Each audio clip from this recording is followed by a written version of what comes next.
havde også 2 salonger derude. Og det er for at fortælle lidt om, at der var knald på. Det har altid været, og lavet om og flyttet og alt muligt, fordi selv det skulle blive kedeligt. Det måtte det i hvert fald ikke. Så. Men jeg fik så et par advarsler. Jeg kørte galt, hvor jeg fik en piskesmæld og en hjernerystelse. Så gik der nogle år, og jeg kom jo hurtigt tilbage igen. Så fik jeg en bold i hovedet, hvor jeg fik kraniebrud og hjernerystelse. Hvor jeg så lå i 3 måneder og ikke kunne noget. Men selvfølgelig videre. Og det gjorde jeg. Med 1 kunde om ugen, og så lige så stille. Og så var jeg på fuld speed igen. Så når man ikke lytter til det, så må man jo få den store tur. Og det gjorde jeg. Jeg vågner en søndag morgen med den værste hovedpine nogensinde. Og ringer til lægevagten, og de siger så, at læg derinde den lille. Så må man ikke gøre lige før den ringer. Det gør man da ikke. Man har nok prøvet lidt. Nå. Og det blev galt, og jeg smider rykker på. Og så ringer de op derfra til min mand. Og siger, det lyder alvorligt. Og så siger jeg kan ikke komme i kontakt med, hun sidder bare og kaster op. Der var jeg væk. Og så var jeg væk længe efter det her. Og der kommer så en lægeambulance, og lægen siger til ambulancefolken, bare luk lige så stille ind til Randers. Det her, det er bare en migræneanfald. Og så på det tidspunkt, der har min mand så ringet til vores datter, og hun står derinde, da vi kommer derind. Og så lægen siger, at der er ingen grund til scanning. Det her, det er bare en migræneanfald. Og så sygeplejersken kunne så se, at der var et eller andet. Så hun blev ved med at insistere, at jeg skulle scannes. Og så fik hun det igen, og så blev jeg scannet. Og så ville skæbnen, at jeg havde været til fest med en af ambulancefolkene, og han kunne sagtens huske mig. Og han sagde, at han har aldrig prøvet at skulle køre fra Randers. For det første skulle køre så stærkt, og så skulle han køre direkte ind på operationsbordet.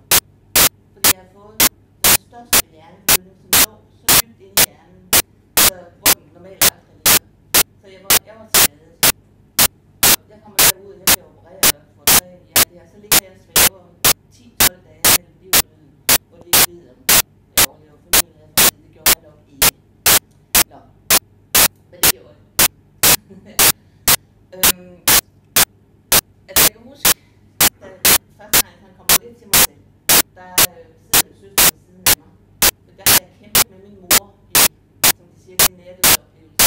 Muskelpain, hun vil have mig med, og jeg vil være nede ved mine unger, og alt det her også. Men det, jeg vandt. Og så, og der sagde hun så bare, efter bare at være syg, men så har jeg så fået en gitsås. Og så, hvad hedder det, og så, du har meningitis, og du har hjerneblødning, og du har meningitis, ned og kigge på arme og ben, og jeg kan bevæge mig. Det er fint. Så det her, det skal jeg sgu nok arbejde med. Det var ingen diskussion om. Og bare jeg kunne leve med min mand og have det godt, og så fysiologisk, det kan jeg huske tænke. Bare jeg kan det, så er det ikke for langt mere liv. Og det var ikke mine børn, det var gudskelov mig. Så det var jeg glad for.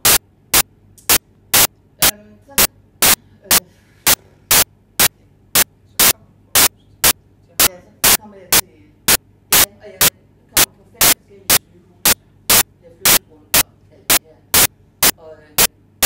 Og så glemmer det fra Randers. Jeg starter også af op fra Randers. Der var jeg, det var også efter min første gang med en kris. Der jeg husker, jeg lå, og hvor jeg kunne høre, der var nogen, der skreg. Og siger, hvad sker der her? Det var så uhyggelig sådan hjerteskærende. Det var de mennesker, der blev amputeret. Det her, det kan simpelthen ikke ud. Og så har jeg det at råbe og alt muligt ind under, og så gik jeg. Og så gik jeg ud til en færdig taxa, og vi stod på i hovedet. Men vi prøvede så at hjælpe hinanden med alt det her, og så fik vi ringet til min mand, og så måtte jeg godt komme hjem til ham, og så kunne han ikke løse mig. Og så kom jeg selvfølgelig tilbage på sygehuset igen. Men så blev jeg overført til Lemvig, og der glemmer man at give penicillin med. Og så blev de enige om de 2 sygehuse, og det skete der nok ikke noget ved. Og så dropper man det. Og det resultat er så meningitis igen. Så fik jeg 2 gange meningitis.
hjem til ham igen, der begyndte jeg at blive mere bevidst, og kan ikke mit hjem, og jeg kunne ikke finde ud af det, og det var lidt efter vores kælder, som vi aldrig har haft. Der var sådan, det hele var helt forkert.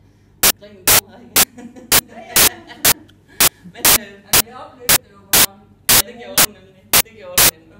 Ja, og vi havde det nemlig godt. Det er godt. Ja. Da jeg så skal hjem, så spørger jeg derude, om jeg må få lov at 8 dage i fred. Bare at kunne sove, så jeg synes det ikke, at det må være. Det måtte jeg ikke. Så havde forløbskoordinatorerne, eller hvad det hedder, alle de der mennesker, de havde været ude på hamle og fået at vide, hvad de skulle gøre mig, når jeg kom hjem. Jeg var jo meget, meget, meget svag. Altså, jeg kunne ikke ret meget. Så det blev så enige om, at jeg skulle have terapeuter hjemme. Så jeg havde terapeuter hver eneste dag hjemme i 11 måneder. Fordi det var for hårdt at komme ind i byen. Og så det skulle til. Så det synes jeg var vildt flot. Og det hjalp mig. Altså, når jeg kom ud på tilbage, du sagde, når jeg kom ud på terrassen, så kunne jeg ikke finde en igen. Og jeg kunne ikke trykke nogen. Altså, helt forkert. Men de knoklede jo med mig, og det gik bare rigtig godt. Og så har jeg jo så haft en koordinator her, så når jeg har haft nogle problemer ind imellem, så var bare noget 100% for, hvad det har været. Det har været helt fantastisk. Og jeg har bostøtte, som også er fantastisk derovre. Så jeg er bare blevet hjulpet, så man tror, det er dybt. Ergofys, bostøtte, de har stået omkring mig. Jeg har aldrig nogensinde bygget noget. Jeg har fået alt, så jeg har fået skyldfad. Og tro mig, jeg kan godt. Så hvis ikke det er i orden, så finder jeg mig i det. Men det er det.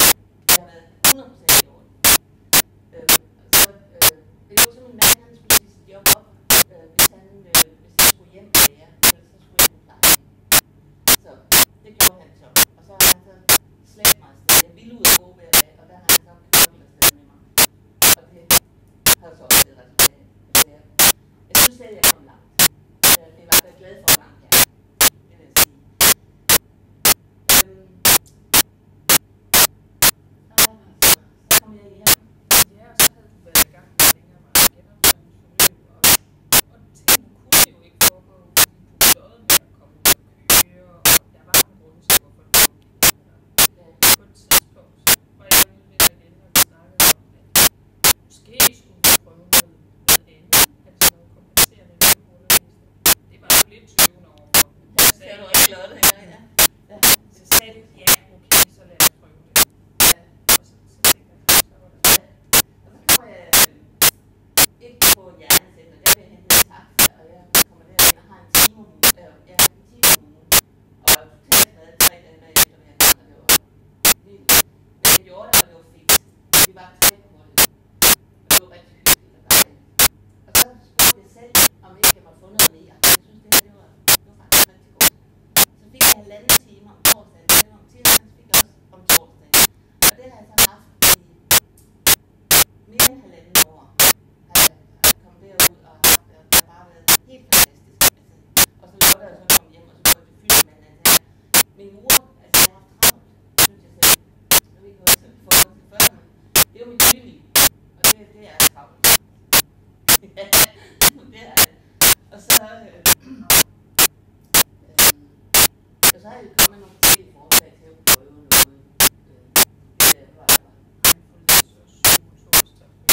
Jeg har været forskellige ting. Mange ting. Ja. Jeg har bare fået. Slet ikke. Det var det spørgsmålstegn med noget overhovedet. Og så stoppede det så. Desværre, det gør sådan noget. Der er ikke noget, der fortsætter i det. Og der fik jeg lov at få, jeg tror 6 uger ekstra ind i det nye år. Og sådan noget. Det var rigtig godt. Og så har jeg så gjort det nu, at Lotte, hun samler nogle af hendes beboere inde på hjernecenteret. Der er det hver 14. Så jeg har stadigvæk en gang derinde. Og så er jeg begyndt at motionere med nogle andre også. Så jeg har stadigvæk min gang på hjernecenteret, og jeg elsker det.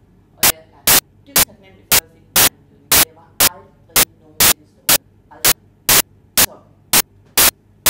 Ja, så kan man også sige, at der var også på et tidspunkt, hvor du var bekymret. Din mand stoppede med at arbejde, fordi du ikke kunne være alene. Men på et tidspunkt derefter, så har han jo faktisk været ude. Ja, han var ved mig hele tiden, og de synes jo altid, at han skulle spille golf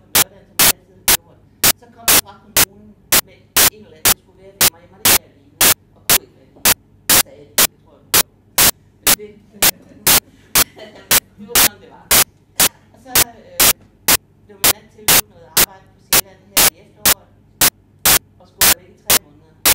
Så sagde han, så må du med. Ja, det kan jeg ikke. Jeg havde jo mit hjernecenter, jeg skulle passe min kone. Ja, det kan jeg simpelthen ikke. Jeg skal være alene. Det kan du ikke. Det sagde han, og alle havde deres tvivl. Det vidste jeg bare, og det gjorde jeg. Jeg var hjemme i 14. dag, og jeg var alene hele ugen. Jeg gik mine ture, og jeg kom på center, og alt det der. Jeg har bare, ja. Og det var jo så, Jeg oplevede det der med at opleve, at du havde fået dit eget liv igen. nemlig